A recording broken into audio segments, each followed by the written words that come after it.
Welcome to Adventures at the Bangkok Film Festival. Today we're seeing Crushed, an English-Thai psychological thriller set in the suburbs of Bangkok, where a pastor's kitten goes missing, followed subsequently by his 10-year-old daughter.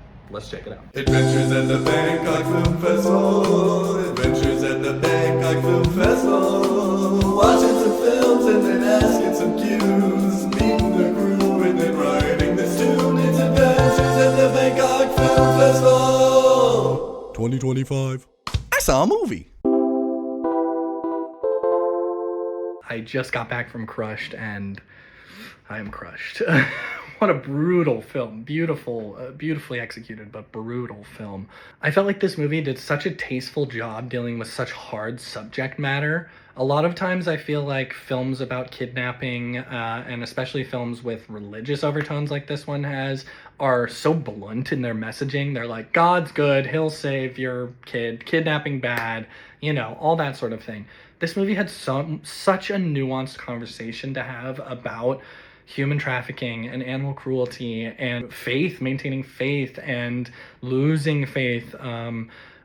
So many things to say, and about the complicated lives we get mixed up in when we sort of let ourselves go, when we become lost as a person. I felt this movie really was carried by the conversation being had by the film and the audience about how one should react to vile events. I feel like this movie is reiterating that concept over and over again. The little girl sees horrible films and it upsets her deeply. The family's daughter gets kidnapped and disappears, and they react, and the mother reacts very vengefully, whereas the father reacts almost calmly in some ways. And we see how the police reacts to horrible situations. We even see how the kidnapper reacts to this situation in a shocking turn of events in a film where a 10-year-old girl is kidnapped by someone. That kidnapper gets humanized throughout this film, and it doesn't feel gross, and it doesn't feel wrong, and it doesn't feel violent or strange, because minor spoilers, he never harasses her, he never sexually assaults her, he never abuses her. Well, he does abuse her to some extent. He keeps her locked up and tied up, but he never assaults her. I think that was an interesting choice. He's potentially going to sell her off to someone who will assault her, but then makes choices along the way to sort of feel guilty about that. But nonetheless, my main point is, for a film to even find humanity in a kidnapper of a child was shocking to me. It was just not something I had seen done in a lot more films. And the fact that, in a strange way, I felt myself pitying this man when he had some unfortunate circumstances come about him later on in the film. I almost pitied him, even though I shouldn't, as I knew he committed much animal cruelty and in fact was potentially about to human traffic this little girl. And yet somehow this film created an essence where every character is a gray character in some way. Our main character, the father, who is this pastor and is telling everyone to maintain faith, and he himself maintains composure and faith in God throughout this whole film, even though his daughter is missing. He's so gray in some ways, because in a lot of ways we find him admirable because we couldn't stay composed in such a same way, but in other ways we find ourselves at odds with him as an audience, because we're like, how are you not more upset about this? Your wife is more upset about this. The police are more intensely worried about this than even you are. Hell, even the kidnapper seems like he has more emotional stakes invested in the scenario than the father does at times. And by the end of this movie, the father's faith finally breaks. Spoiler alert, but minor spoilers. But to see the father's faith finally break near the end of this film, it was powerful. It was a moment, because it had taken so long. I think that was a very impactful choice by the filmmakers to withhold on that. In fact, I think what the filmmakers withheld in this film in general was brilliant. I think they found the exact right ways to push the lines of extreme situations that really happen in the real world: animal abuse and cruelty, human trafficking, etc., missing persons cases. But they found a way to do it with a nuanced filmmaking style, as which it doesn't punish you for watching the film through horror or violence, and it also doesn't punish the characters necessarily in the film. People get their comeuppance for sure, but the film just has a lot more nuanced things to say about these situations than just these are bad and this is why they're bad, right? It truly explores the consequences and situations around why human trafficking happens and why animal cruelty is allowed, and who are the people that get involved with this, and who are the people that get in trouble for it, and who are the people that don't get in trouble for it, and so on. And in that way, I felt like it was just such an interesting film. I also feel that this film had a very interesting place in the pantheon of religion, because it was based around a character with Western Judeo-Christian values in a very Eastern Buddhist environment, and sort of how his godly ways play up against the Buddhism and, for lack of a better term, sort of Thai common sense of the people around him. And it's fascinating. I find it a fascinating dialogue being had between this man who refuses to lose faith and all these people who lose faith so quickly around him. His daughter doesn't believe in God from the jump, and I find that fascinating. Overall, I thought the performances were incredible. I think the daughter, the mother, the father, the kidnapper, just everyone really had a stellar performance, especially as the film went on. When you really get invested in these characters and you really see these darker situations and these darker aspects of their psyche, I feel like the acting team did such a phenomenal job. And the casting team, it was all locally Thai cast, and I think that really paid off just in terms of the production team and the crew and the cast. They all seemed to gel really well, and it also got to uplift some first-time actors into their first feature, which we love to see. We love to see first-time actors get elevated to their first features, especially when it's something so nuanced and impactful as this. I was grateful to have conversations with the director and numerous actors afterwards. I had a lengthy conversation with the actor who played the kidnapper in the film, and he was a delight to talk to. And he really, I think it was a joy for him to be able to explore such a complex and nuanced character in a way that really explored the harsh realities of these types of situations instead of stereotyping every little component, which we see happen so often with films about kidnappings. You know, they so often can become just Liam Neeson's Taken, or the equivalent of very, very by the numbers and very, very stereotypes sort of affair. And so to see this movie really break my expectations in so many ways, I think a huge way in which this movie broke my expectations was it's a film about a kidnapping that doesn't end once they find the kidnapped child. The film continues once they find the kidnapped child to really analyze the fallout and the psychological repercussions on everyone involved.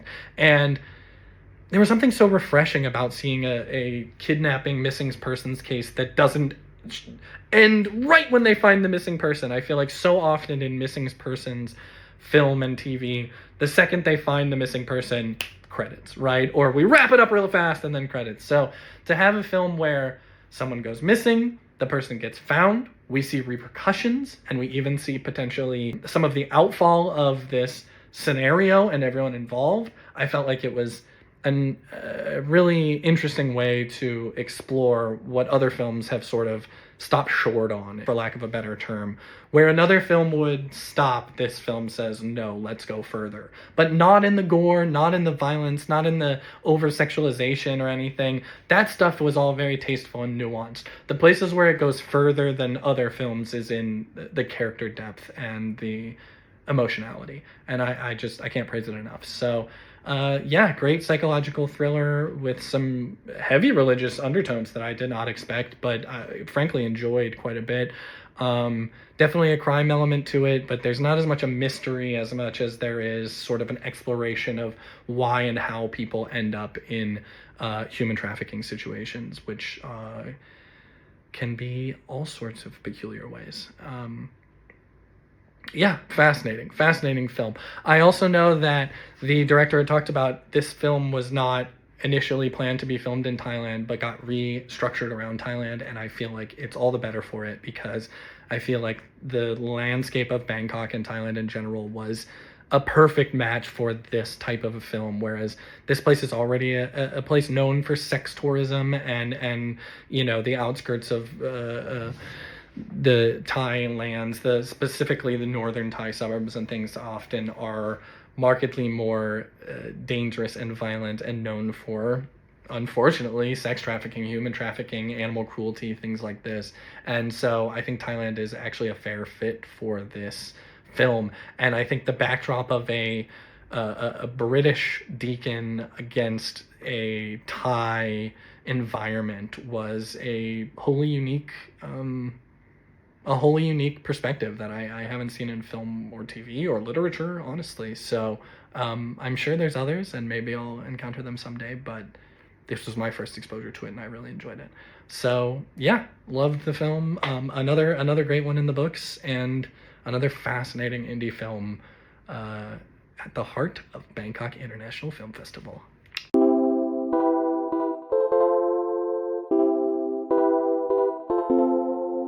Well, thank you all for coming. There's a few familiar faces in the crowd, which is great to see. As probably some of you know, we shot the film in Bangkok, so there's a cast and crew here. And so for me, it's very exciting to come back. I had an amazing time making the film, and I literally came here pretty much a year ago to the day. It was actually on the 23rd of September, so a year ago last week. So it's exciting to come full circle. The film itself is quite a tough film.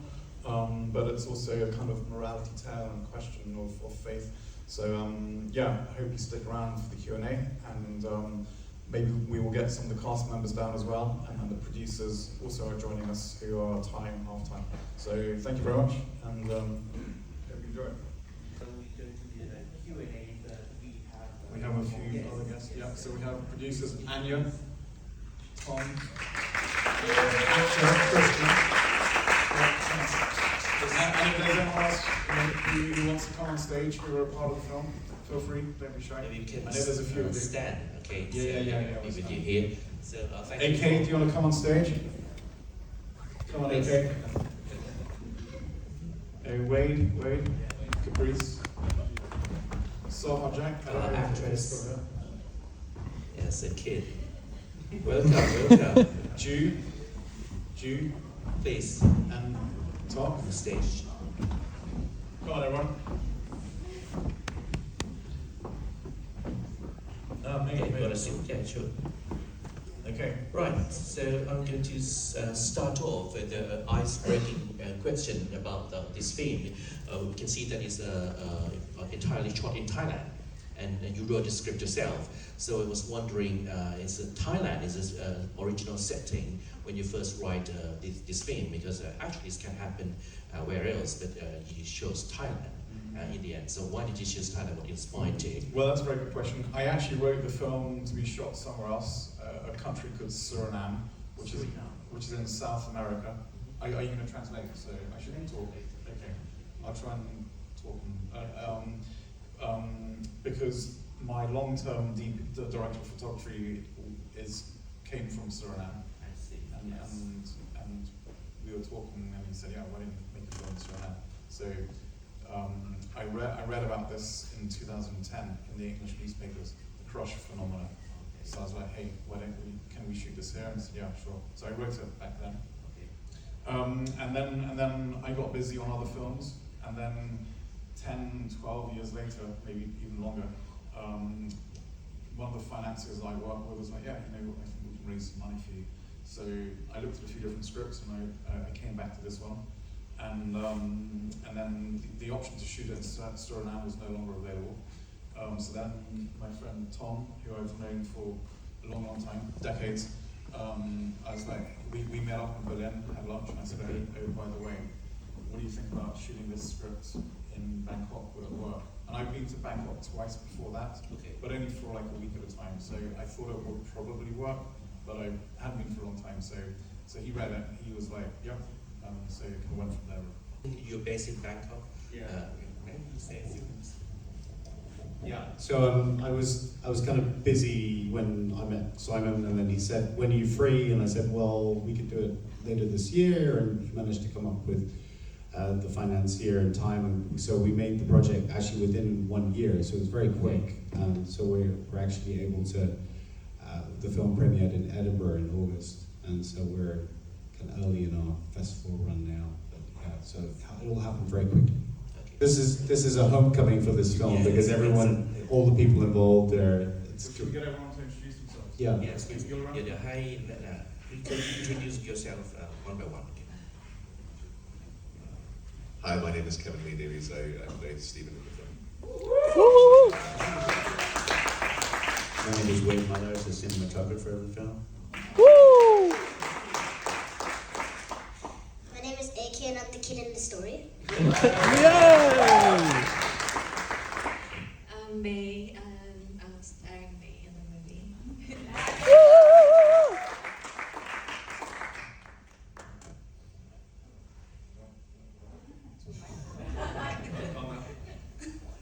My name is Anya, I'm the producer.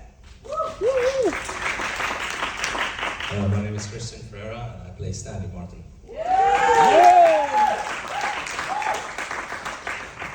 And I'm Caprice Caleb to casting. Thank you. I have another question for you before we pass the floor to the audience. So what it was like shooting a film in Thailand? How it's different from shooting films where else? Because I suppose you've been making films in many countries, so what's different?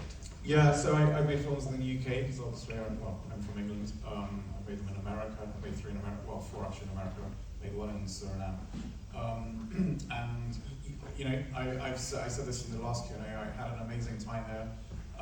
You know, Tom and Andrew did a great job of getting all the crew and cast, well, all their crew together. No, not really. It was, I mean, Wade was the DP. He's from Australia. Apart from that, I think it was all entirely Thai crew, I think. So these guys have worked with the crew a lot before. So I was very much the odd man out. But I came and, again, we've got our shy location manager and our shy production designer. But they did an amazing job, and everyone I worked with, I thought was amazing, really. So, and same with the cast. So it was a very, in spite of the very tough subject matter, it was a very, very harmonious, frankly happy shoot.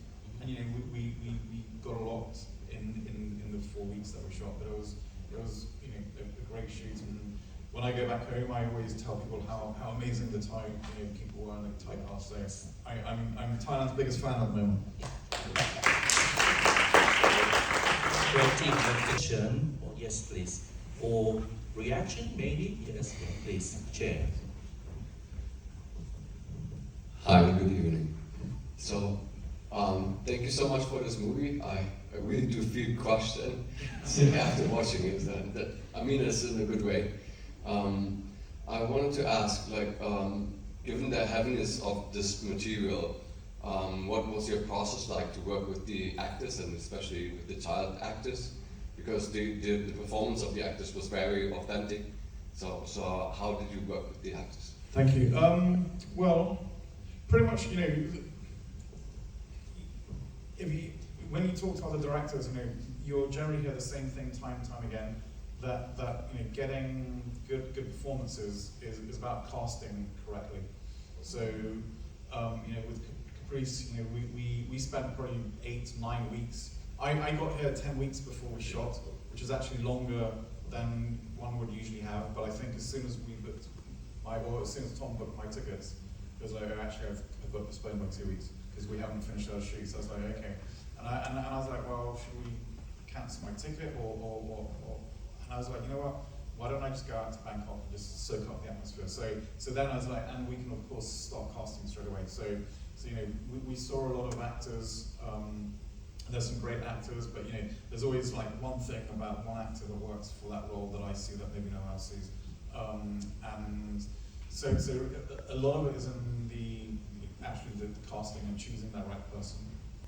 And then slowly with the larger, with the actors with the bigger performances, I usually try and meet up with the actors at least once. We had a round table reading, and then I spent some time with the actors, then kind of going through their scenes individually, and just really checking that they understood what the scenes were about.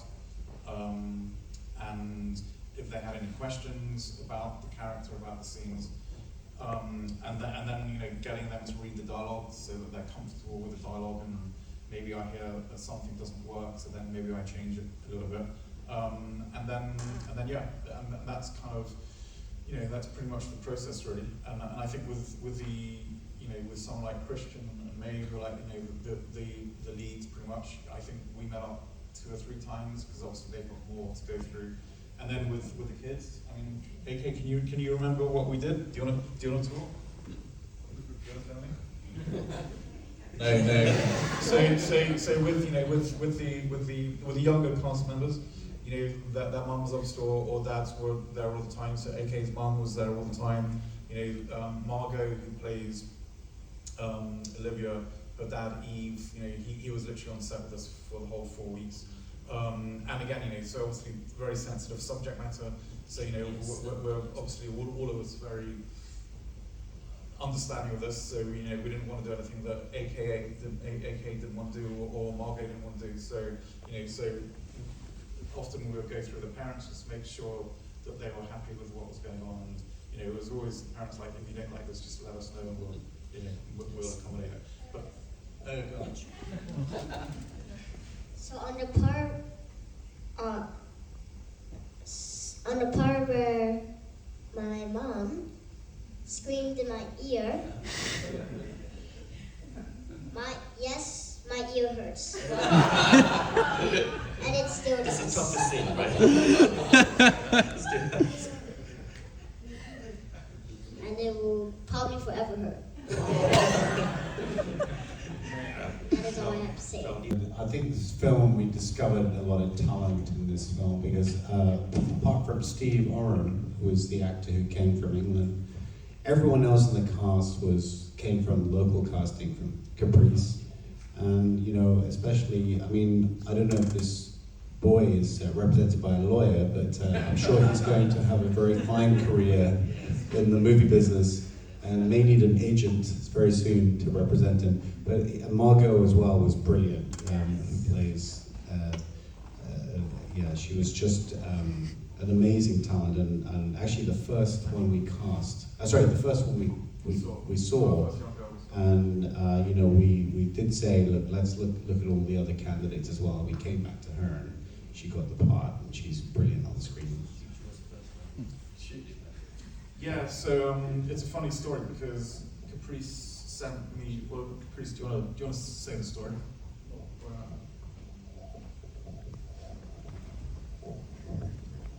Margot was basically the daughter of a guy named Eve from Phuket, who I met some months ago, and it just reminded me in my ear that he had a daughter, so we contacted her first, and she did a great little read and some sort of tapes, and then we called her up to Bangkok.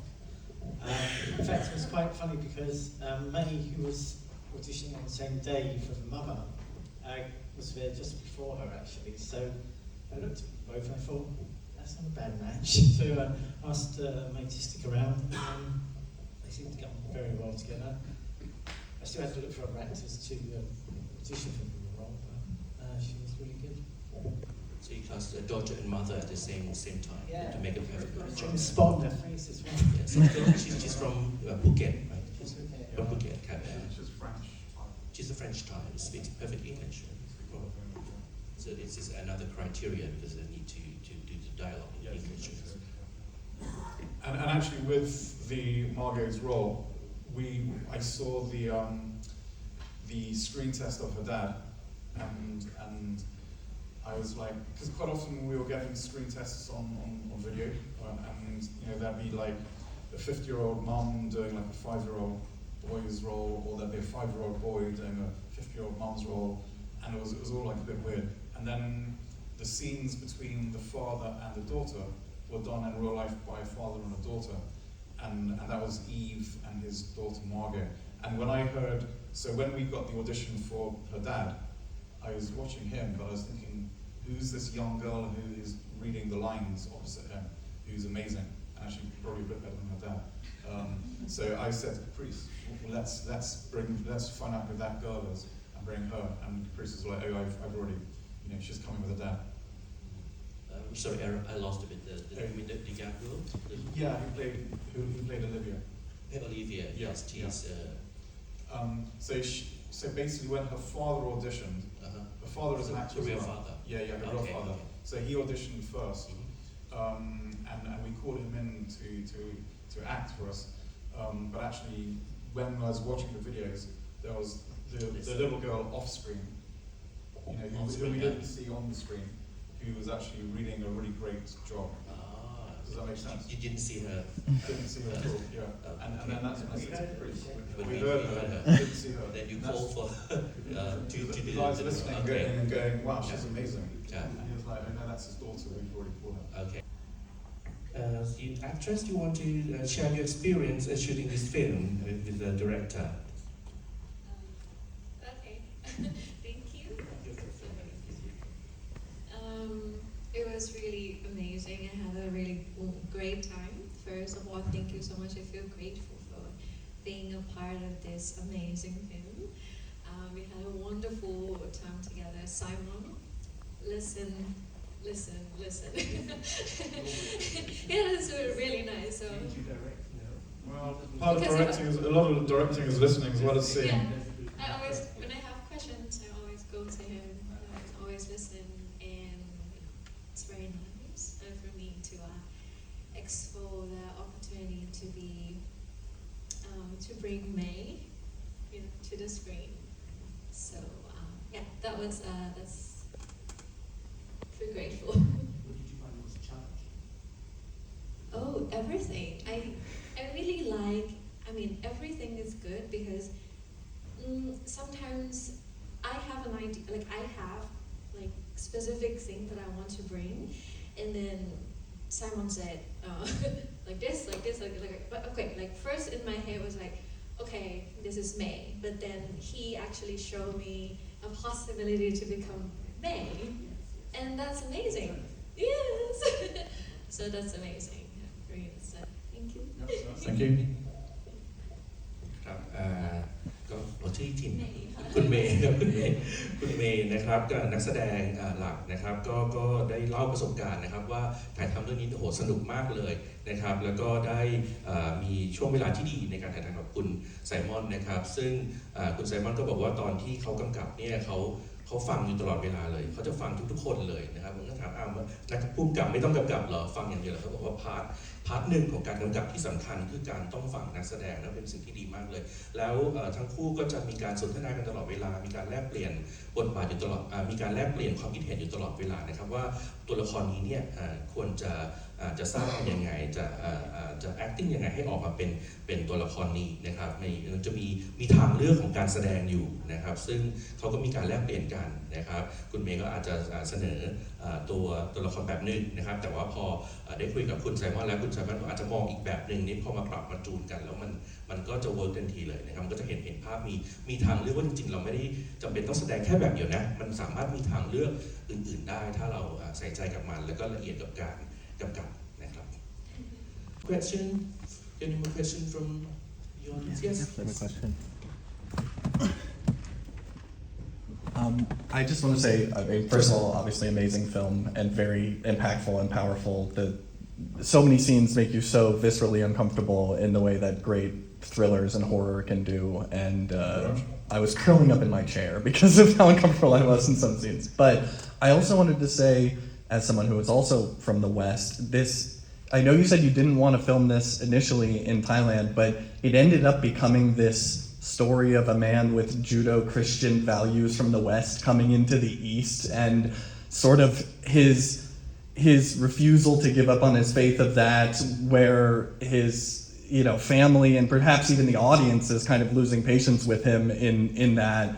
And so did you think about that a lot? Was that your initial idea for this film, or when you got here did that sort of emerge more as like, oh, this must be sort of in the forefront because that's what it became? And then tangentially, two-part question, how did you maintain composure to not have him have a crisis of faith until the very end of the movie? Because that was such a powerful choice to me And yeah, I just want to hear your thought process behind that. Yeah. Well, that's a great question. So, first of all, so this, as I said, I wrote the script, I think in 2010, 11, and then I left it in my drawer for a long, long time.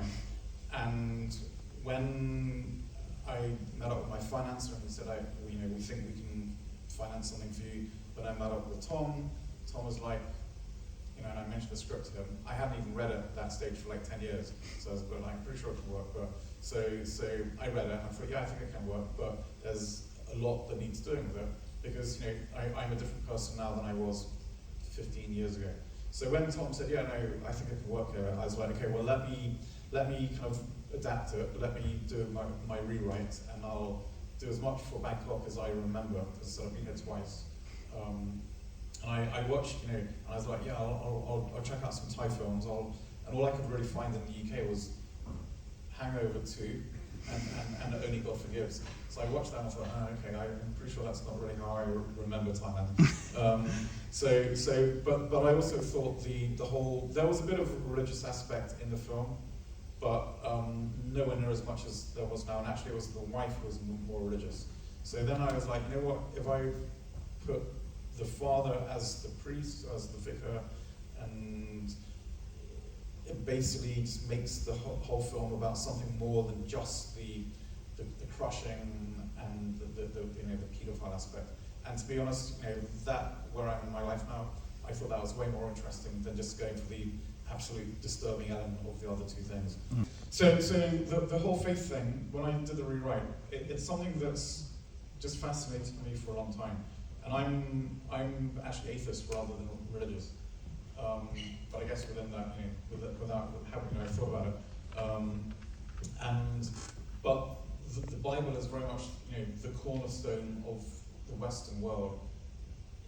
Even now in the 21st century, when there's a lot less, people believing than there was, even 50 years ago, let alone 100. But to my mind, the whole thing about loving your neighbor, great. Don't kill your neighbor, great. All these things make a lot of sense to your average, normal, nice person. But forgiving your enemy, how hard is that? How easy is that? I think generally it's probably one of the hardest things to do, especially in situations where people are killed. And you see it in the papers every day. A guy kills a woman in a speedboat accident.